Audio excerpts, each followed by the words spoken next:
Oh, look, it worked. Welcome. Let's talk Broncos. You may not have to adjust your stream. My hair really is that red. It's nice to see everybody. Bree Maestis, Joey Richards, Zach Seekers. Guys, it's been a while. I'm really excited to be back chatting Broncos football with you. It's officially NFL season, and I couldn't be more thrilled because we're back at it here at Let's Talk Broncos. At least I am. Sorry for my extended absence. Before we get rolling here, Zach, first, how are you doing? And did you miss me? I did. I did. I'm very glad you're back. It's good. It's a nice little family reunion we've got going on here. Excited to be talking Broncos together. It feels like the season is firing up with you returning. It feels like another, I don't want to use harbinger, but it feels like a harbinger of despair, except the Broncos, not despair. It feels like Bruce Brown's back as a Nugget. This is a similar feeling right now. That's a we won, great pull. except we might have won even more championships. We had an integral piece leave, and now she's back. It's great. We're doing great here at Let's Talk Broncos. I'm excited. I have not seen these people since Nam. I haven't. Zach went on what felt like a 6-month vacation. Bree has been. We don't know. I have no idea. And I just feel like I've never seen these people before. So, yeah, I'm doing well, though. Good. Zach, it looked like you had something to add there. The facial hair is throwing me off, man. It looks good. I love it. It's a whole new look. Guys, I haven't seen you. I'm giddy with anticipation and excitement, much like I am for the Denver Broncos season, because I think it's important. Victory Lap says everyone has been at MIA. You know, that's the best time to do so. You want to go and you want to enjoy some time off, do it in the summer, right? There's a tiny window because everyone says football is a fall sport. No, it's an all year sport. And I just had to take a breather. I was in Missouri. I got eaten alive by mosquitoes. Zach had a much more, what I want to say, cushy vacation. That's okay. I'm not holding any resentment there. It looked fantastic. Both were water oriented. Joey has been living the dream, and we're back. And so I don't want to digress any further. I just wanted to set up a little self-service of hearing you guys say you missed me. So thank you for that. And let's jump right into it because just around the corner, a highly anticipated Denver Broncos training camp. Now, you may not be able to attend in person because it's limited to 800 people, and tickets went fast, faster than they have gone the last couple of seasons with it being a ticketed only event. So we're hoping to keep you posted as those dates roll on. We'll get you a schedule of how often you'll see us.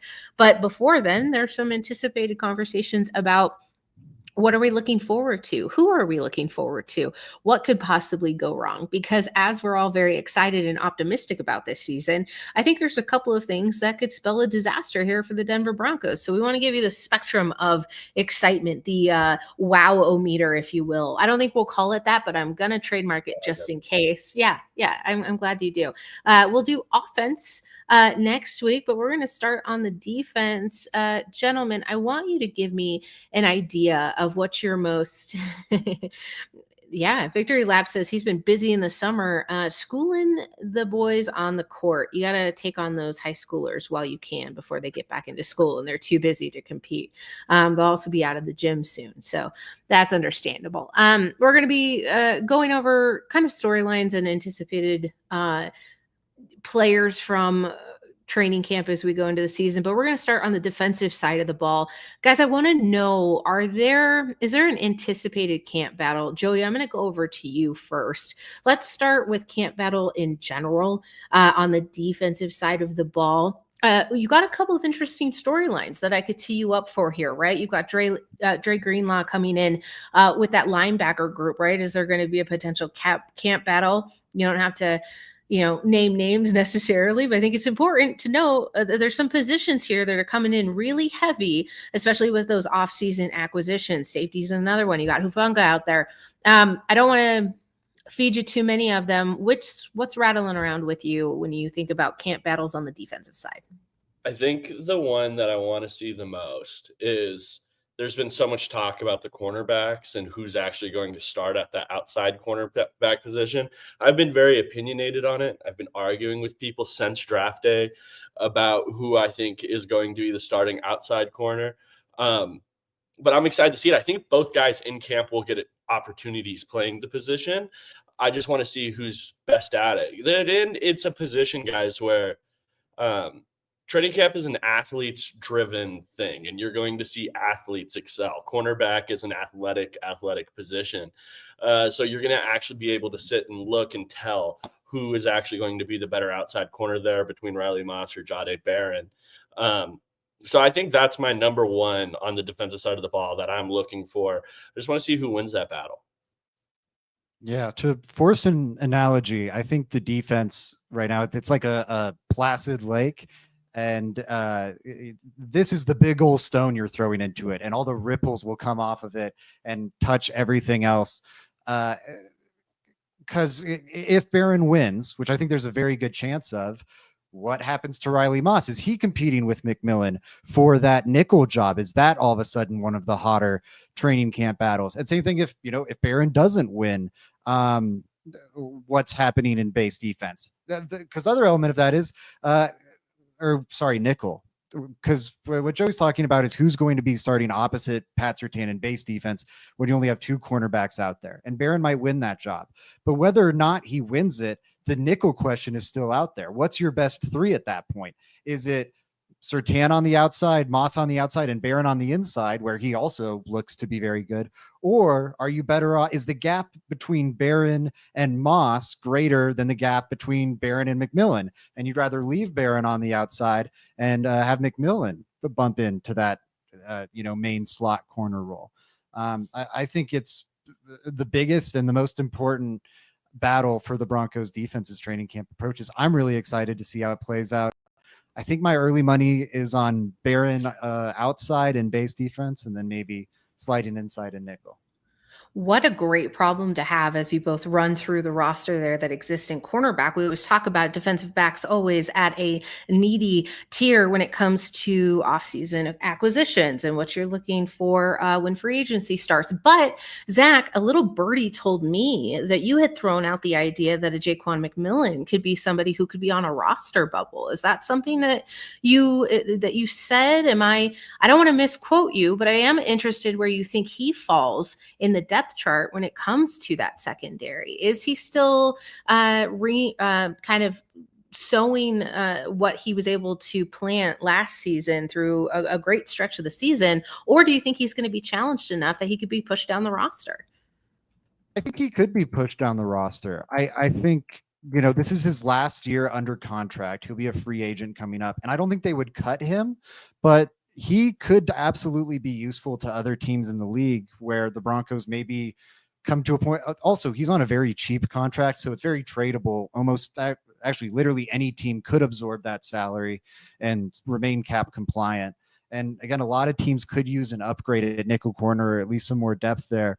The Broncos, if they like Abrams Drain, I know he played primarily, but both in college. So that ability is definitely on the table. Again, you have Barron now. You have Moss, who's also shown an ability to kick inside, not at the pro level, but in college, you think he could hold up to that. So, yeah, it seems like a chance to turn an asset that you might have rotting on your bench outside of, however often you're in dime and you have multiple slot corners on the field. You could maybe flip them for a 4th, 5th round pick, and then maybe only suffer a minor downgrade if you feel good about, one of your other guys' ability to either kick inside or one of the young guys like Chris Abrams-Drain stepping up. Joey, question to you, since it seems to be flooding the chat right now. Riley Moss, where do you see his impact happening? Because as Victory Lap is pointing out, Broncos country was kind of quick to turn from being highly in high anticipation of his play to being frustrated through injury, right? Is this a sort of a comeback season for Riley Moss? Does he have a lot to gain or lose in 2025?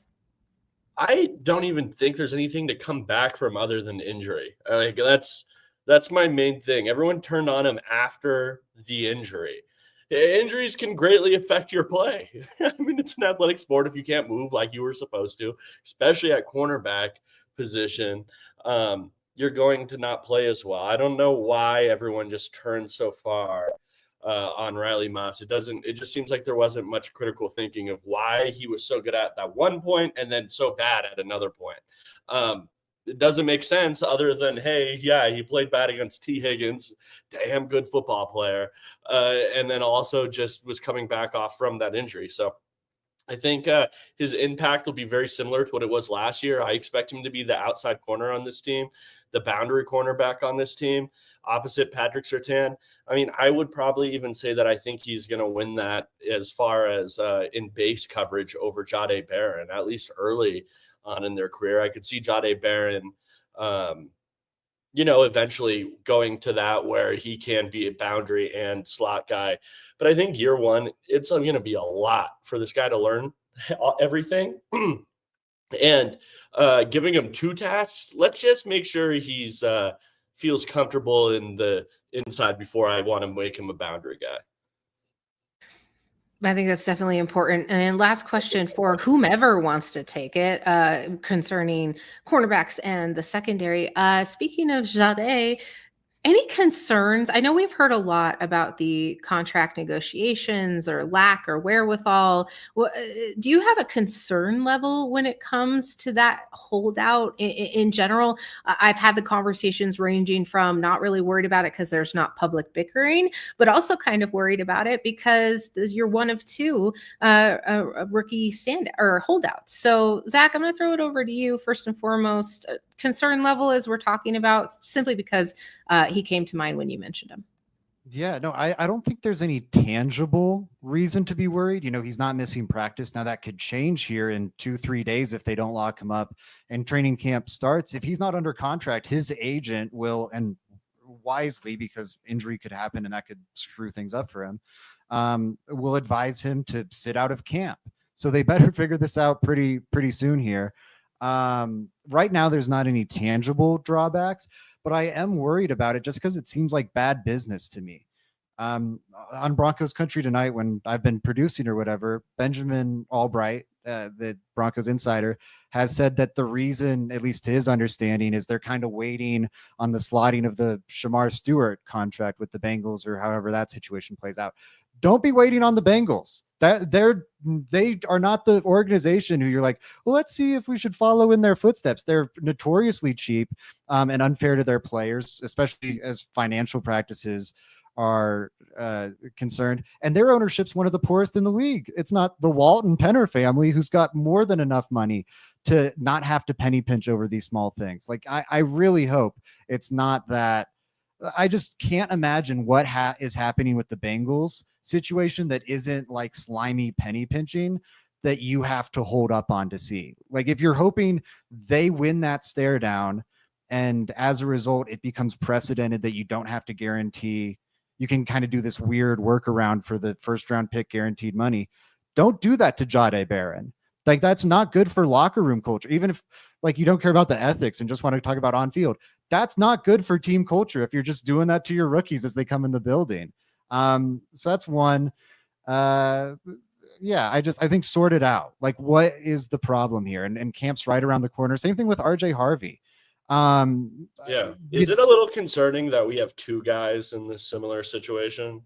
Well, how often is it agents, right, that are pulling those cords and they're telling their athlete, like, no, you want to wait. No, you want to wait, right? These guys don't know any better. This is their first iteration through the process. And the person who's supposed to be advocating for them is the one kind of directing the ship. Not saying that's happening here, but to make an assumption and a presumption of where we're at right now, Joey, I am doubly concerned that there are 2 players in that specific situation because of the formulaic response to that, right? If there's 1, okay. If there's 2, question mark. On the 2, the reason there's 2, so almost every team in the NFL right now has 1, because Jaden Higgins, the Texans rookie receiver, got a fully guaranteed second round contract, and he's the first ever second round pick to get that. And so now, to Bree's point, because she's dead on right here, all the agents are now telling their second round picks, don't sign unless it's fully guaranteed. Let's see if we can make that the precedent. In the same way, the Bengals are trying to set a precedent that helps the teams. Now you have the players holding back, seeing if they can set a precedent that helps future second round picks with fully guaranteed deals. So the RJ Harvey one, I'm less concerned about because that seems more par for the course. I considering the financial flexibility the Broncos have going forward and just how rich ownership is, I would just pay the guy a fully guaranteed contract. The second round pick contract is not that big. It's not prohibitive. Just like, who cares, dude? Like, it's the 60th pick of the draft. I could pull up how expensive it is right now, but it's really the life of that deal is probably under $7 million over 4 years. It's fine. Fully get the guy on the field. That's more important to whatever than that 2 million in dead cap 3 years down the line might be. I just figure it out. And that's towards the Broncos front office. I was leaving time for Joe to jump in. Also, I didn't want to start talking while I was muted, and I couldn't get my mouse to go over quite far enough. Thanks. It's a great conversation. It also makes me think about all the collusion between the NFL owners and the NFLPA and all that information that continues to break. And you just start wondering about, are we in for another replacements year? And would the NFL even risk it? No, but they've got to turn things around. Brandon Hollum said all rookies demanding guaranteed contracts would change the game. Now, wouldn't it? I understand why organizations could be not so quick to jump on a fully guaranteed contract, specifically after the Deshaun Watson debacle. But at the end of the day, that should have just been a better vetted process. I think that you pay what you end up reaping from a situation like that. However, you're going to start to see these players advocate for themselves at a higher level. And I think this is just the natural maturation process of holding individuals kind of at bay simply because the old school way used to be you should feel privileged to get this contract from the NFL and welcome to the league. This is what you get. There's no questions asked. Well, now they're the commodity and they've figured it out pretty quickly. So as we continue to keep a pulse on this, Zach, I know you wanted to pop in here. Yeah, I hope all rookies get their contracts guaranteed. I think it would kind of fix a big loophole that teams have been exploiting for a while now with the rookie pay scale. We talk about rookie quarterback contracts, but it's true at wide receiver, at edge. And as all these contracts are skyrocketing, the rookie wage scale is barely climbing every year. It's the best place to find a discount at any position. Those discounts are just more meaningful at quarterback and receiver and whatnot. Those contracts aren't probably going to shoot up in value because of the crapshoot nature of the draft, but make them fully guaranteed. You've done the work through college and everything and again, pick 60, RJ Harvey, that's a 7.3 million over a 4-year deal, which by NFL standards is peanuts, 1 point whatever a year, 1.75 million a year. That's nothing. Again, by NFL standards. So it should be fully guaranteed in my eyes. It's not going to really hurt the teams. We're not talking about anything that's going to sink anyone. It gives these players coming into the league a little bit of a fairer shake, because when these CBAs are getting negotiated, the one party without a seat at the table are the rookies because they're in college. They can't negotiate for themselves. It's the reason why they've kind of been the most exploited group as these new CBAs come in. Fully guaranteeing those rookie deals would level it some while also not like screwing over teams. I think that'd be a good solution. Yeah, I think so too. Let's take a break in our onslaught of just covering everything Denver Broncos. Zach, no, I think it's great. I'm so excited to be back because we have lots to talk about. But I do want to get to a little special feature we're going to be rolling out here. Zach, you want to take it away on the new mailbag? Yeah, guys, get involved, ask some questions and everything. We're going to be doing a weekly mailbag, I think is my aim. I want to be putting it out on Wednesdays. It'll just be a quick 5, 10, 15-minute show where I'll be going through a handful of your questions every week. All variety of whatnot. I've got a random question selector, and we're riding by the seat of our pants. It's fun. Stop by. We'll talk about a variety of Broncos topics. A variety. And it's going to be back to you, Zach, since Joey gave his. I want to know, what's an anticipated camp battle you have over on the defense? Yeah, one I'm really excited for here. I'm going to go with safety 3.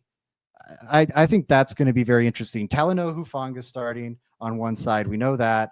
Brandon Jones is starting on the other. We know that. What's happening with PJ Locke? Because if he's fully healthy and recovering from that spinal fusion surgery, which sounds pretty scary and intense, which no NFL player has come back from. I don't know how many players have undergone it, but no player has had this surgery and continued playing, to our knowledge, or at least to PJ Locke's knowledge. So what is the case there? Is he the same dude? Then he's pretty clearly safety 3. Is he nowhere near the same guy? Then it's wide open. Is it Delaren Turner-Yell? Is it JL Skinner? They signed Sam Franklin. That's kind of a free agent signing no one's talked about, and with good reason, but maybe all of a sudden he gets in the mix. And I think if PJ is, I don't know, 70, 80% of who he was, he still might be good enough to be in the mix for that battle, but maybe all of a sudden it's not a runaway case for him as the third safety on the team. So just also as someone who has a rooting interest in PJ Locke, he supported our show early on, obviously coming on as a guest. I'm really curious about that, but also because I think it's going to be a large part of the Broncos defensive plans. This also ties into the cornerback thing. If Jahdae Barron doesn't win the outside cornerback deal and you want to have some of those 3 safety looks, okay, well, maybe he kind of is that third safety, 5th defensive back, kind of operating the same way as a nickel corner would. Maybe he helps cover that void in the defensive depth chart. So that's one I'm very curious about. Also, not only for the PJ Locke factor, but this is a make or break season for Delaren Turner-Yell, for JL Skinner, or, they might be at the very least off the Broncos, maybe out of the league.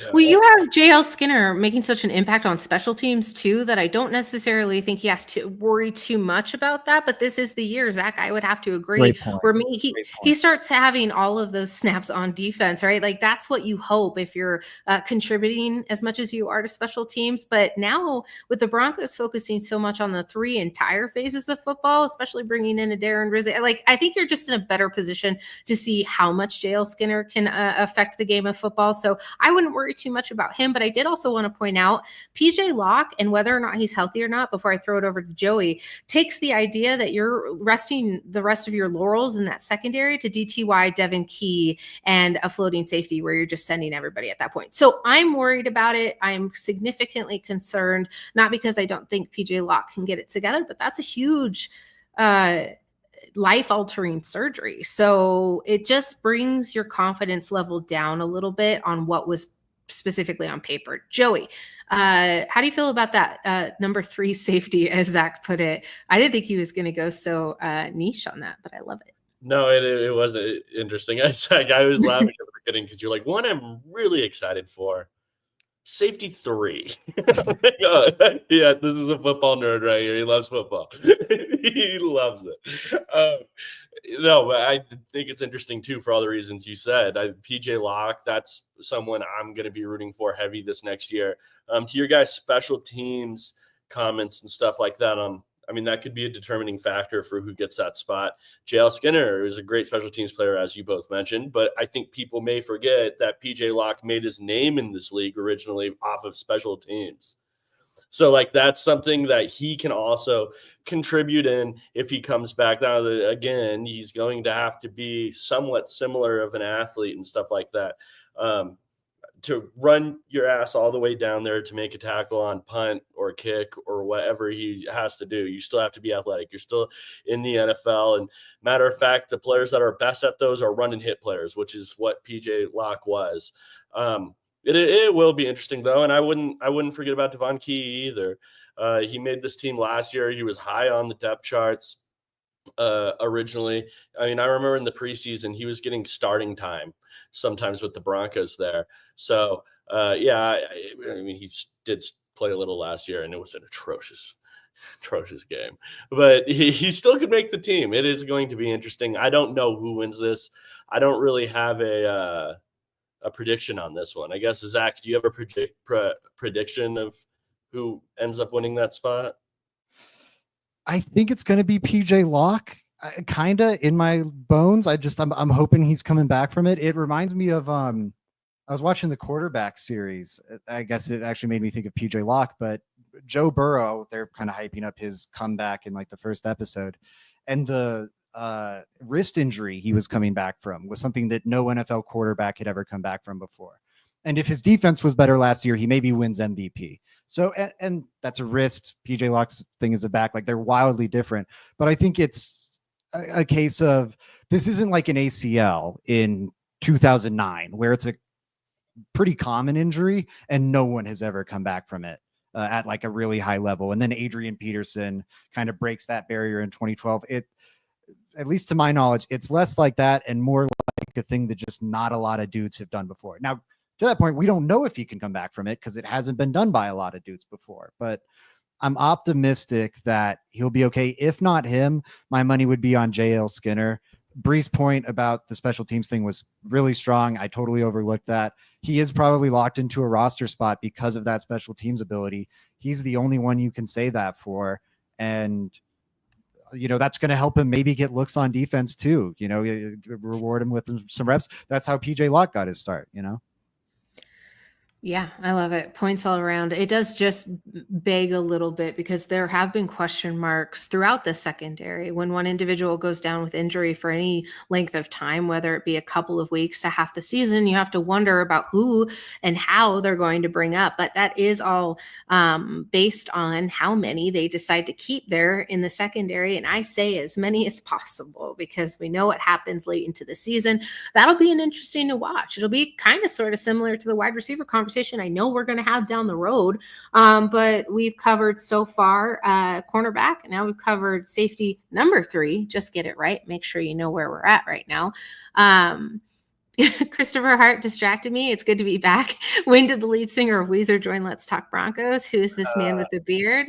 I could see it. Yeah. Zach, are you starting an indie folk band by any chance? I look just like Buddy Holly. What can I say?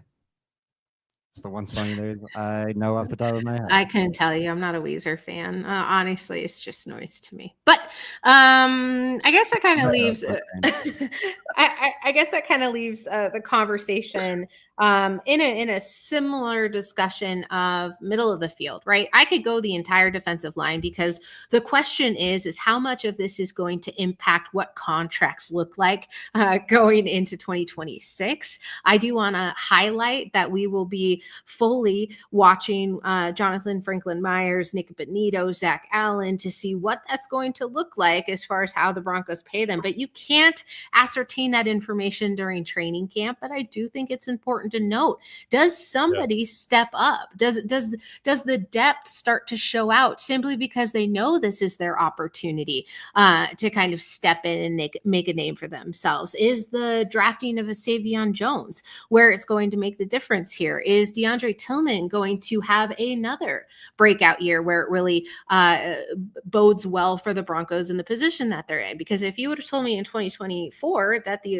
and Zach did, I mean, I still recall the conversation.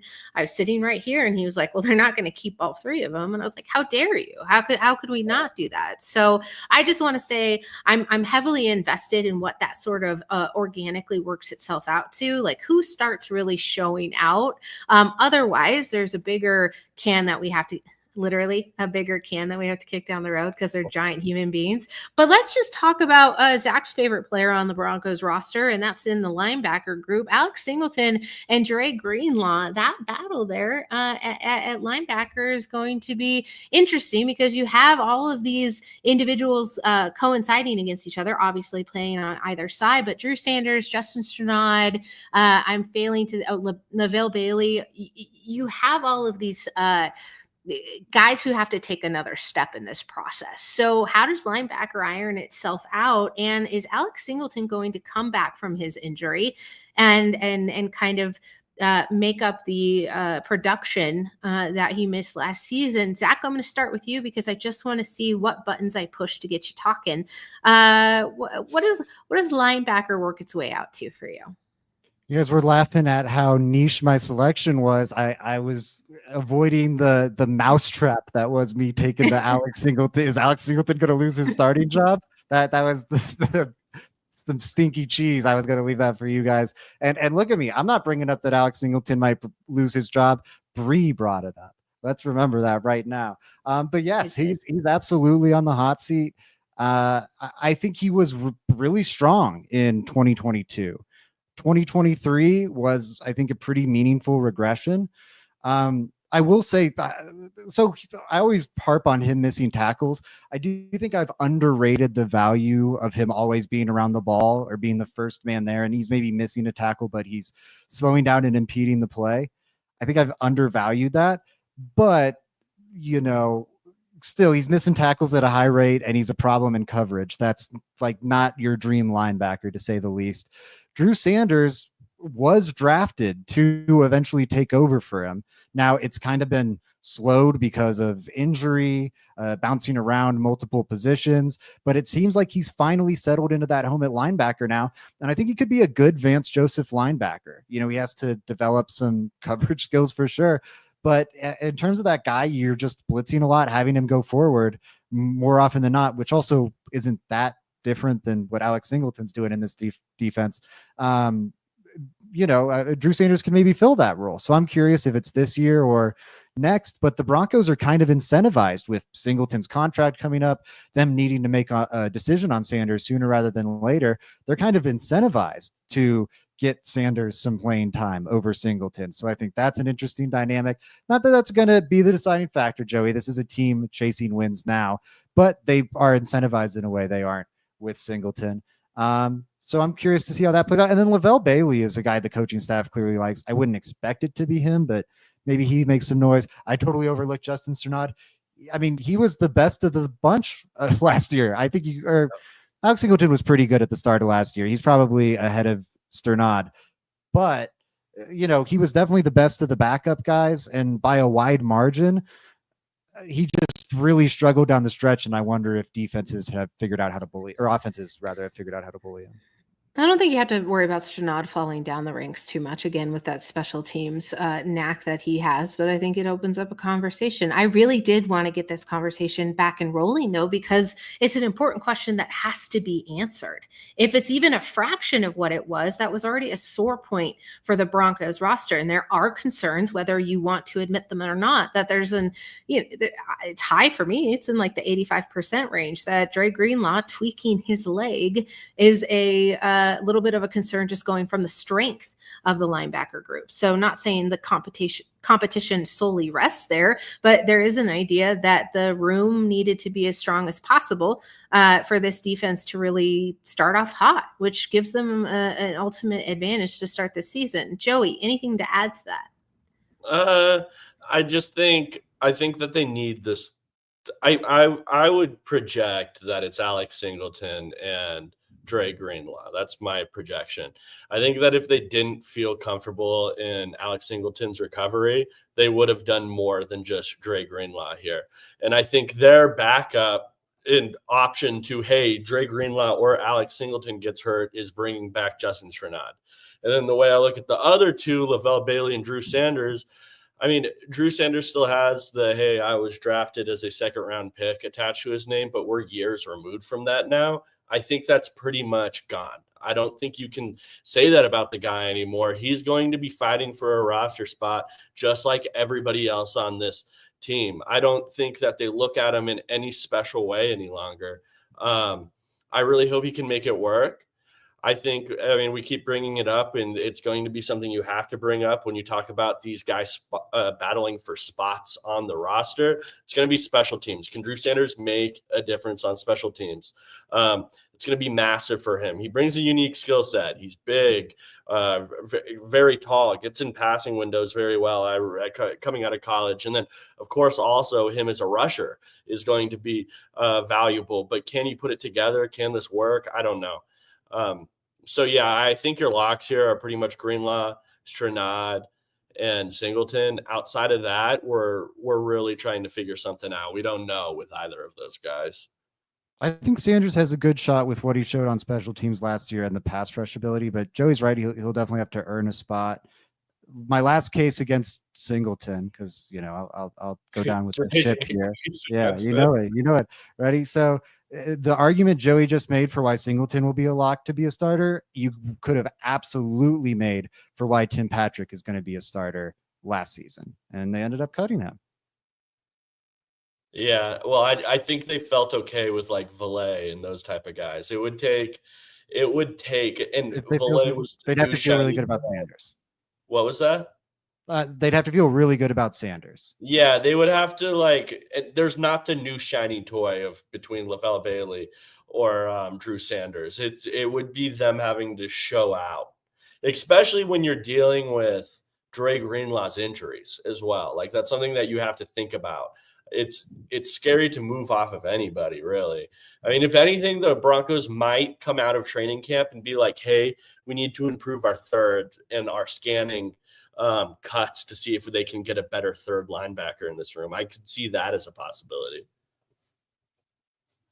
Yeah, definitely. All right, I'm gonna go the other direction. I'm gonna start with Joey on this one. Is there any player you're excited to watch on the defense through training Um, camp? I mean, I already said Jahdae Barron. I mean, Oh, Hufanga, right? Hufanga is going to be a blast. That guy's a ridiculous, like, fun player to watch. He flies around like a missile, reckless abandonment out there. Doesn't care whether he's hurting the other player or himself on the field. He doesn't care about his own safety playing football. Super fun player. I mean, this is a guy. I think people forget he's an all-pro-esque player just a couple years ago. So Wasn't all can the pro. Broncos get that back? If the Broncos can get that, we are cooking with hot grease. So that's a big what if for the Broncos. What version of him are we getting? And it's really the healthy one or the injured one. That's really what we're trying to figure out. Because the healthy one's phenomenal. I'm so excited for it. Joey stole one of my top answers here. I cannot wait to see Hufanga flying around. I think Broncos country is going to love Hufanga. I know Bree Maestas is going to love her some Talanoa Hufanga once this season gets I rolling. can't wait. Flags everywhere. Suspensions, fines. No kidding. It's like you strapped a jetpack onto Kareem Jackson. That's Talanoa Hufanga. It is like that's not a terribly far off comparison, Joey, is it? Like he's No, I all know. over I the was place. just thinking about all the head injuries. Kareem Jackson. I mean, I was having like flashbacks in my head of the Kareem Jackson hits. Yeah. He's- it's But did gonna the be- ball advance downfield? No, you're No. welcome. He's gonna punish folks. And there's only so much of that you can do in camp. But one thing that makes him able to level all these people, the reason he's always in position to lay out these ferocious hits and make plays nonstop is because he's incredibly smart, incredibly instinctive, knows how to make plays at the catch point, whether it's laying a dude out or creating a takeaway.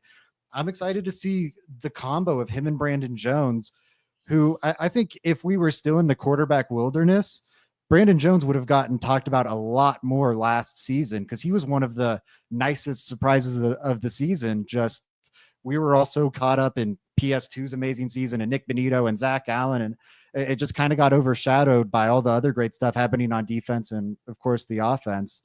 I think Talanoa Hufanga and Brandon Jones is going to be a blast to watch, but that new element Hufanga, I can't wait for. It's going to be very exciting. I have like all the little fun goosebumps all over me because I am very excited for it, especially when he gets open. There's a lot of downhill movement available. It'll be nice to see him open it up and see what we still got, right? Zach, I have to say, you gave me a little bit of PTSD because you said Brandon Jones and then you said Brandon, quarterback, and all I could think of is Brandon Allen, the year of the Joe Flacco year, where Flacco goes down, Brandon Allen has to save us, and Chad Kelly is getting beat with a vacuum somewhere. Anyways, I detract. It's just where my brain went. It's been a while, guys, but I'm happy to be back. Zach Seegers, tell me, what player are you excited for since Joey stole Hufanga from you? I mean, it's crazy. And Brandon Allen and Joe Flacco weren't even the worst starting quarterbacks that year. Anyways, on to who I'm most excited to watch. No, he was great. Yeah, that's when he was good. He had the Texans game and the Chargers comeback. I kid with my Drew Lock slander. Anyways, No, we're not kidding. He was not good. We can stop lying.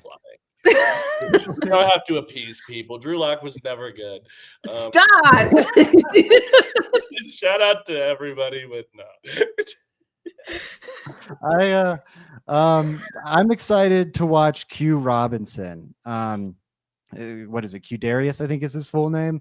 I'm stealing Carson DeWitt's answer, or great minds think alike. Either way, the reports we were hearing about this guy in rookie minicamp were absurd. And there's only so much stock you can put in him because there's really no contact. There's no real blocking in that section of OTAs and rookie minicamp.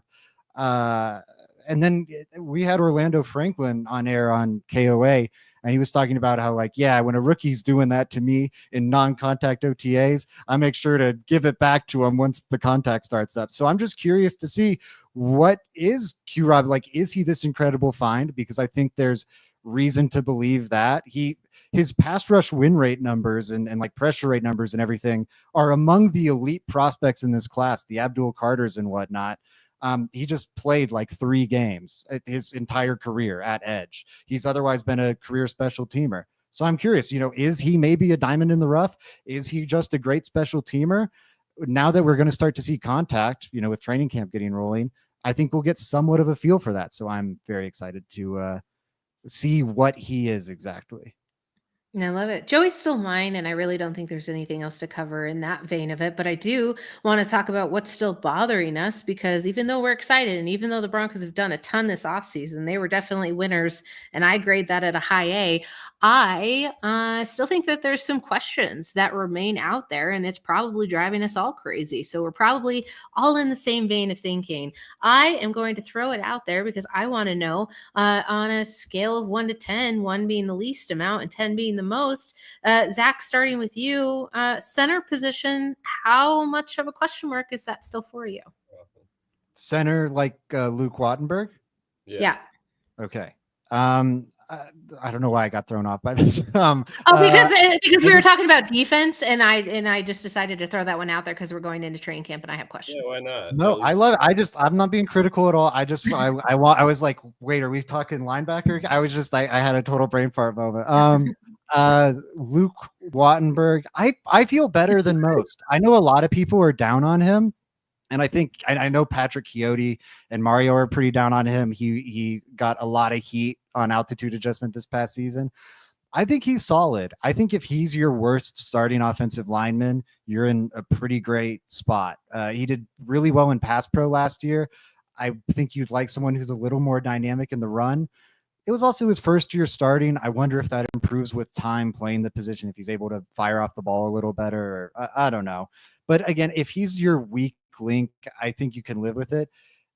As his contract comes up, I would be definitely open to keeping him. I wouldn't, if it's like a Lloyd Cushenberry situation where he's looking to reset the market, he can walk. But if not, if he's, looking for just like a mid to lower level starting center deal, I'd have no problem making him the starting center for the foreseeable future. I don't think that's a position you have to move off of. If a upgrade presents itself, great, jump on it. If you're like where the Bucks were a year ago and there's a Graham Barton staring at you, like, yeah, take the guy, get the elite center. But I don't think you have to be sweating that personally. I think it's a C-. C-. Okay, we're doing letter grades here. Yeah, I asked for a 1 through 10. Oh, shoot, I forgot the prompt. So I'm going four. to give you, how many stars do you get at a, oh no, that's Michelin ratings. I'm going to give you a health department grade of a D for going off of the ranking that I gave you, but also, how else? Okay, well then it's I gave you the color orange because you can't see it. Joey. I love that. On a worrisome level with him, I'm gonna go maybe a 6. I think last year he wasn't very good, honestly. I just don't think he was very good. I'm very much in line with like Patrick Chiotti and stuff like that. But I'm also cognizant of that the center position is the easiest position to kind of hide on your offensive line. So you just have more help at center than you do at guards or at tackle. And it's easier to hide these guys. Of course, it would be nice if he goes downfield and gets that extra block or is able to help on the combo and push a guy out of the gap, anything like that. But in reality, that's not what we have. I have it a 6. I think you can live with it, but I don't think it's like a plus having Luke Wattenberg on the field for you. I'd agree. Okay, so it's a net What are you negative, guys and smiling at? Let us you're in. giving him a G minus. Zach, I can't. You have to go look at the current chat that's going on, and he didn't sign it, so I was yelling at him, so everyone knew it wasn't me who sent it. My If you want to comment know is what's going okay. on, go on over to Let's Talk Broncos on YouTube. If you're watching over on Twitter, just click in the description below. Zach puts the link in the box. Anything else that is pondering, puzzling, confuzzling, or intriguing you about the Denver Broncos defense heading into training camp? Because guys, it's right around the corner. We are 12 days away. I think we kind of covered linebacker, right? I mean, on a worrisome level there, I would probably be higher than at center for me. I think that's probably one of the most worrisome things because, I mean, you've seen it with Broncos teams in the past where they look really good everywhere, and that linebacker is just killing them. We've seen that plenty of times. I remember what game was it? It was a Fangio game, and he was the coach. Oh, my gosh, does anyone remember? We had a linebacker I never even heard of on the field. Alexander Johnson? No. I know AJ Johnson. It was because of injuries. We had to play some guys okay. who we got destroyed in this game. The Justin Strnad game, right? Was it? Was that I was time just around when we played the Browns? What? Never mind. It was Sorry. the Browns. I think it was the Browns. Yeah. And the running back, the third string running back, tore us up. Yeah. That game in particular, we've seen it where the team looks okay and the linebacker just kills you. I'm just hoping Kenny Young. Yes, we traded for Kenny Young, and it was Jonas Griffith. Yes, that was actually it right there. Yes. But shout out to Carson Devitt. Yes, so shout out to you. But yeah, so I'm a little worried just because you have both linebackers coming off an injury. One. I mean, another injury away from, we could probably call him injury prone. Like, that's something that it's just worrisome there. That's why I said earlier that third linebacker is a big one for the Broncos. They're going to need it. Yeah, with Dre Greenlaw's health being the question mark there, there's a good chance that number 3 guy starts a good handful. Alex Singleton's health is a question too, frankly. So good chance whoever that number 3 guy is starting games. So have to unearth one. One thing I'm concerned about, who steps up on the defensive front, because as Bree referenced, and with the cap going up, maybe they can find a way to keep everybody, but they probably can't, whether it's Nick Benito, whether it's John Franklin Myers, whether something's probably going to have to give, and they're going to let some of these guys walk. How do you let those guys walk while maintaining the defensive line as a strength of the team? You do it by having Q Robinson or Jonah Ellis or Dondrea Tillman step up on the edge, and you have Savion Jones, and Savion Jones, I guess, is the youth interior guy. You need Savion Jones to step up and show you something going forward. Malcolm Roach, he's got a deal coming up too. He's in his later 20s, but is maybe the heir apparent to like a John Franklin Myers. Just a very different role and player. Henningsen, right? Henningsen was able to really turn that up a click as well. So you've got a lot of firepower in development coming up the ranks, which is great.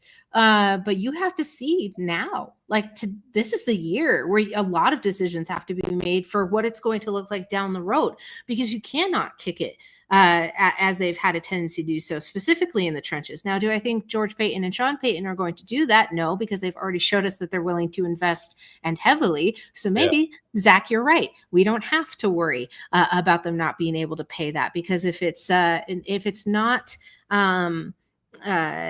markedly more appreciable by going and finding somebody else and paying them a buttload more money, thinking that you're going to get the same amount of production, then I think the Broncos are starting to get their wits about them. So that's a good thing to not be concerned about. Joey, did you have anything on that? I decided to cut you off. I just wanted to say I'm betting on Awazarike. That's interesting. Oh, I took it as a serious comment for a second. Anyways, I was like, whoa, Joey's got Awazarike hype. I just got it. I'm so sorry, Joey. That was a really good joke. And I'm betting on Awazarike. I'm sure Awazarike's betting on Awazarike.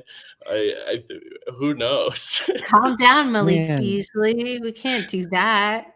Shohei Ohtani, Malik Beasley, Wazirike, Giannis Antetokounmpo. I mean, who's next? Who's going to get caught gambling? We're going to get sued. Please, we're joking. I don't want. Sorry, yes, that's a joke directed at Frankie. No, I know. I just don't want. We're not No, I that know. big I'm a deal, clarifying for but the audience. don't clip me. Ladies and gentlemen, thank you for tuning in with us. If you could do us a favor, really, from the bottom of my heart, just as speaking to you, Brie Maestas, nobody. If you could do me a favor, go check out Robbie NFL _NFL. That's ROBBY _NFL. And check out the GoFundMe that's over there. Read the story about his cat. Zach, I'll let you take it from here. I'm no good for this because when it involves animals and people I care about, I start to get a little choked up. Yeah, really, really sad news. Cat needs a surgery, or I don't want to be too much of a downer, but he needs a surgery. Robbie's looking just for some help to get that done for him and his girlfriend. And yeah, if you have the means and you're motivated to do so, if you've enjoyed Full Field Read or any of his other coverage and want to support, I know he'd really appreciate it a lot. We'd certainly appreciate it a lot. So thank you. And if you don't have the means, but you have a Twitter account, liking it, retweeting it would also, of course, be meaningful. So, and if nothing, just send good vibes, but, appreciate all of you for your support. I know Robbie does too, certainly. And I just went ahead and retweeted it. So if you follow me and you don't follow Robbie, you can find it over on my Twitter, BrueMaestas303. Let's do some good, or at least try to, because the world's hard enough and we don't need to have to struggle when it comes to our fur babies, because I think all three of us know exactly how that feels. So thank you for listening, and thank you for just checking it out and retweeting it. And thank you for not, because I get it. All right, guys, we are going to be back. I don't know just when or where or how, but it's probably same time, same channel, same network, and same trio. Back to talk about the offense and all the great things that we have to look forward to when it comes to Denver Broncos training camp. I'm going to break the fourth wall once again and ask one of these lovely gentlemen to go ahead and hit the end stream button, because I don't have driving capabilities. So go Broncos, and it was great to see you all.